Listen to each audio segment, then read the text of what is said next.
कल मैं श्रवण जी के पास चलूंगा। श्रवण जी, ये पॉजिटिव एजेंडा की जो बात कर रहे हैं, क्या वाकई कोई इसी पॉजिटिव एजेंडा की जरूरत है इस समय कांग्रेस को? देखिए, दो चीजों की जरूरत है अमरीश जी। एक तो जी। पॉजिटिव एजेंडा होना, और उसका रियलाइजेशन एक बहुत ही एब्स्ट्रैक्ट चीज है। जैसे भारत जोड़ो को आप फिजिकली क्वांटिफाई नहीं कर सकते कि आपने ये अचीव कर लिया। मैं इस यात्रा का, देखिए, सोनिया जी का जो ज्वाइन करना है वो अपने आप में काफी महत्वपूर्ण रहेगा। एक दो दिन वो अगर चल पाती हैं पैदल और कार से, इतनी बीमारी के बावजूद, वो एक अपने आप में एक बड़ा योगदान रहेगा।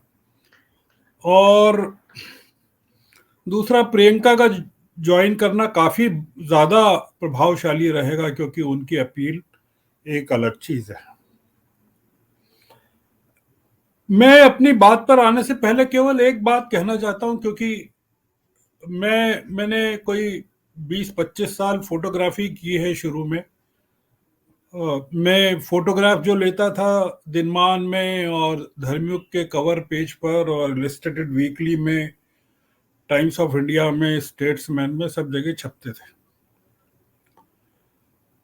जयप्रकाश जी पर लाठी पड़ने का जो फोटो रघुराय का था, जो पटना का था, वो उसने उस पूरे के पूरे 74 के इवेंट को यादगार बना दिया। और अभी मैंने कुछ दिन पहले, 2 दिन पहले, एक फोटो जारी किया है जो मैंने लिया था इलाहाबाद का, कि बरसात में, भारी बरसात में जेपी कैसे अ, भाषण दे रहे हैं। वो मैंने निकाला ढूंढ कर, कि वो कटिंग थी मेरे पास कहीं प्रकाशित। उसका जो ओवरवेलमिंग रिस्पांस मुझे मिला, तो ये जो फोटो हैं ये लोगों की आत्मा के अंदर बैठ जाते हैं और उनका बहुत जबरदस्त असर होता है। राहुल का भीगते हुए भाषण देना और सोनिया जी के फीते बांधना, ये कोई ड्रामा नहीं है और कोई थिएटर नहीं है। ये इमोशनल कंटेंट है, जो जिसको आप स्टोरीज में, ह्यूमन इंटरेस्ट स्टोरीज ढूंढते हैं, कथाओं में, जर्नलिज्म में।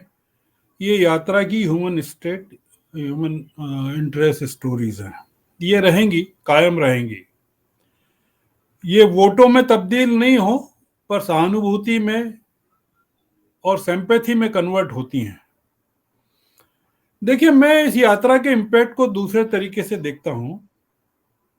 वो ये 3 तरीके से देखता हूं, कि एक बहुत ही असाधारण समय पर यह यात्रा हो रही है, जबकि इसकी सबसे ज्यादा जरूरत थी। प्रशांत किशोर की यात्रा का एक पॉलिटिकल एजेंडा है, और वो नीतीश कुमार को असफल करने का एजेंडा है। और जैसे कि आरोप है कि वो भाजपा इंस्पायर्ड स्ट्रेटेजी के तहत हो रहा है, पर मैं उसमें नहीं जाना चाहता। मैं इस यात्रा के बारे में कहना चाहता हूं कि इस यात्रा के 2 तरह के इम्पैक्ट को मैं कैलकुलेट करना चाहता हूं। लोग पूछेंगे कि इस यात्रा ने क्या अचीव किया या क्या कर रही है।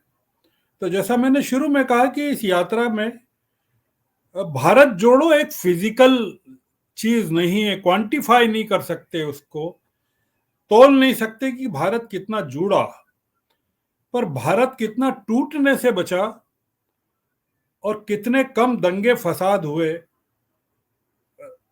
वो थोड़ा सा समझ में आएगा धीरे धीरे। और भारत का विभाजन सत्ता की राजनीति ने कितना कम कर दिया, ये भी समझ में आएगा। मैं दूसरी चीज ये कह रहा हूं कि इस यात्रा के अवसर को कांग्रेस कैसे गंवा रही है। होना यह चाहिए कि इस यात्रा का जो उद्देश्य है, 2 उद्देश्य हैं, घोषित उद्देश्य हैं। एक तो भारत को जोड़ना है, विभाजनकारी शक्तियों को कमजोर करना है, और दूसरा है एक नई कांग्रेस का जन्म इसके जरिए होना है। जो पहला उद्देश्य है कि विभाजनकारी शक्तियों वाला, उसका जिक्र मैंने किया। पर जो नई कांग्रेस के जन्म की बात है, मैं उसको लेकर बहुत ज्यादा मेरे मन में चिंता है। आप सोचिए कि जिस दिन इनकी यात्रा शुरू हुई 7 तारीख को कन्याकुमारी से, तब से लेकर आज तक राजस्थान में एक व्यक्ति ने कांग्रेस को कितना कमजोर कर दिया, उसको अंदर से कितना तोड़ कर रख दिया, जो कि सबसे विश्वास योग्य, विश्वास पात्र आदमी था कांग्रेस का। और जो यात्रा में मिलकर गए थे राहुल गांधी से, कांग्रेस में राजस्थान का निपटारा आज तक नहीं हो सका है। नॉमिनेशन फाइल करने के दिन से आज तक कांग्रेस बिल्कुल लोकल एनेस्थीसिया में पड़ी हुई है, बेहोश हो गई है। कांग्रेस में अब 19 अक्टूबर तक के लिए कोई एक्शन ही नहीं है।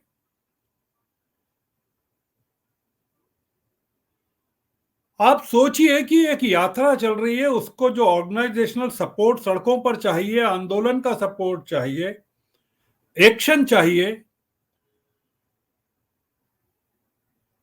वो कांग्रेस मरी पड़ी है।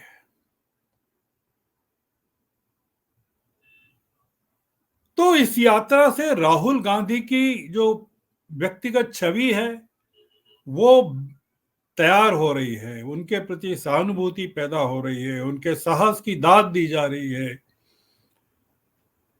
वो जो कठिनाइयां सह रहे हैं उसका लोग नोटिस ले रहे हैं, पर जमीन पर जो कांग्रेस, जिस नई कांग्रेस को जन्म लेना था, वो दिल्ली में ठप पड़ी हुई, मृत पड़ी हुई है, पहले से ज्यादा बीमार पड़ गई है। तो ये जो मैं इसको जो देखता हूं कि इस यात्रा का फायदा राहुल को मिल रहा है कि कांग्रेस को मिल रहा है, और क्या 5 महीने के की समाप्ति के बाद हम कांग्रेस को उसी जगह खड़ी हुई पाएंगे जहां वो आज खड़ी है? मैं जो यात्रा के देख रहा हूं कि राहुल तो बहुत, जयप्रकाश जी के आंदोलन के बारे में ये था कि जयप्रकाश जी की यात्रा के दौरान एक आंदोलन भी साथ में चल रहा था, लोग सड़कों पर गिरफ्तारियां भी दे रहे थे, जयप्रकाश जी पर भी लाठियां पड़ रही थी। एक जो चीज है कि हमने, राहुल जो चीज कह रहे हैं और आरएसएस ने जो कहा, कांग्रेस ने उसका फायदा नहीं लिया। कांग्रेस ने उसको इस तरह से नहीं देखा कि क्या इस यात्रा को आरएसएस का भी समर्थन प्राप्त है। कांग्रेस की रिएक्शन ये हुई कि देखिए यात्रा निकली तो आरएसएस ने भी उन मुद्दों को उठाना शुरू कर दिया जो राहुल उठा रहे हैं। एक नेगेटिव अप्रोच कि महंगाई, बेरोजगारी, इनइक्वलिटी पर जैसे कांग्रेस की बपोती हो। आरएसएस ने बहुत सोच समझ के इन चीजों को कहा है। ऐसे समय कहा है जब हजबोल जो कर्नाटक के हैं, उन्होंने कहा है जब राहुल गांधी कर्नाटक में थे। तो जो यात्रा का इम्पैक्ट है, एक जो मीडिया ब्लैकआउट अपनी जगह चल रहा है, जैसे जैसे यात्रा बढ़ेगी, यात्रा थकती जाएगी। उसको कांग्रेस का ऑर्गेनाइजेशनल सपोर्ट चाहिए, आंदोलन का सपोर्ट चाहिए, अपोजिशन का सपोर्ट चाहिए। अपोजिशन को सड़कों पर यात्रा के समर्थन में आना पड़ेगा। तो क्या ये जो वैक्यूम अभी कायम हुआ है कांग्रेस में 19 अक्टूबर के बाद किस तरह से टूटेगा? मैं एक छोटी सी बात कहता हूं कि मीडिया ब्लैकआउट चल रहा है। क्या कांग्रेस में इस चीज पर विचार हुआ कि उसके जो नेशनल हेराल्ड और नवजीवन और ये तमाम प्रकाशन हैं उनको जिंदा किया जाए, उनको प्रोफेशनली लॉन्च किया जाए, उनके जरिए लोगों तक पहुंचा जाए? तो क्या सोनिया गांधी ने यह सोचा कि जब तक चुनाव नहीं होते हैं, चुनाव संपन्न नहीं होते हैं, खड़गे साहब जब तक कार्यभार नहीं संभालते हैं, यात्रा चल रही है, बिना इंतजार किए कोई वर्किंग प्रेसिडेंट वो अपने साथ नियुक्त कर लें जो आक्रामक तरीके से कांग्रेस राहुल की यात्रा को सपोर्ट करे, और फिर अगर नए अध्यक्ष चाहें तो उसको साथ ले चले? तो मैं इस यात्रा को लेकर मेरे मन में, मैं इस यात्रा के साथ हूं, इमोशनली साथ हूं, और राहुल गांधी जो कर रहे हैं वो अद्भुत काम कर रहे हैं। एक सन्नाटा जो पैदा कर दिया गया था, जैसा मैंने पहले भी कहा कि अभी तक एक ही आदमी देश में बोल रहा था, अब दो आदमी बोल रहे हैं, और एक आदमी सुन भी रहा है, लोगों के मन की बात भी सुन रहा है। तो ये बड़ी चीज है। पर जो इस चीज से जो जिन चिंताओं को एड्रेस करना चाहिए, जिस उद्देश्य को लेकर कांग्रेस जो यात्रा चल रही है कि कांग्रेस एक नई बनेगी, तो उस कांग्रेस का सपोर्ट इस यात्रा को नई दिल्ली से पैदा होना चाहिए। और नई दिल्ली में ये जो सपोर्ट है वो पहले से ज्यादा ठंडा पड़ गया है, और अगर ये इसी तरह कायम रहता है और यही चलता है तो मेरा ऐसा मानना है कि राहुल की इमेज तो खैर जो टूट गई, जो बनाई थी भाजपा ने इतनी मेहनत करके प्रचार करके, वो टूट जाएगी। राहुल का जो गेन है वो कांग्रेस के लॉस में नहीं बदल जाए, मेरी चिंता ये है।